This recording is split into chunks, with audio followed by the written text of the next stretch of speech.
एकाधारे जड़े निष्ठावान समाजसेवी जड़े दृढ़ नेतृत्वर अधिकारी थिले। तांकर जीवन संघर्ष सत्यनिष्ठा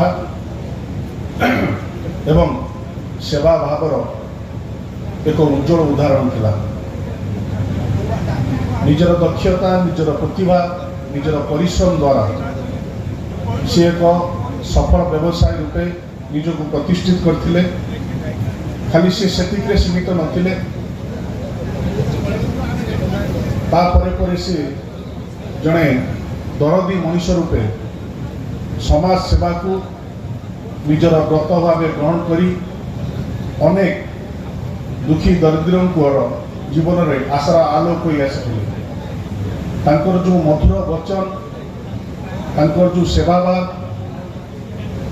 आज सी आम गहर नहांती सत, किंतु सी जो तांकर जो मधुर वचन एवं जो सेवा मनोभाव एवं जो दृढ़ नेतृत्व ये आज आम हृदय अमर हो रही।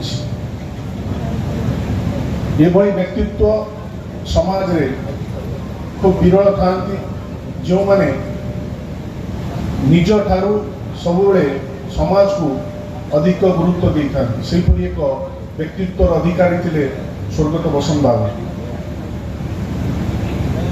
ये केवल पाई अंचल पाई नुहे, आम जिला पाई तांकर योगदान अवदान अनेक रही।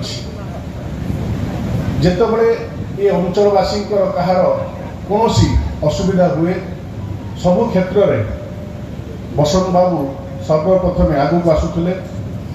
तेणु आज ये जो तांकर जो स्मृतिचारण सभा प्रथम साधवार्षिक ये अवसर गोटे वर्ष बीतीगले आज लोक मैंने मन रखी।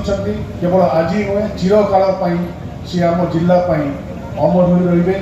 आज ये अवसर में प्रभु जगन्नाथ निकट में प्रार्थना करुच्ची कामना करुच्ची से दिवंगत आत्मा को पाद पद्म स्थान दिंतु, आत्मा को शांति दिंतु।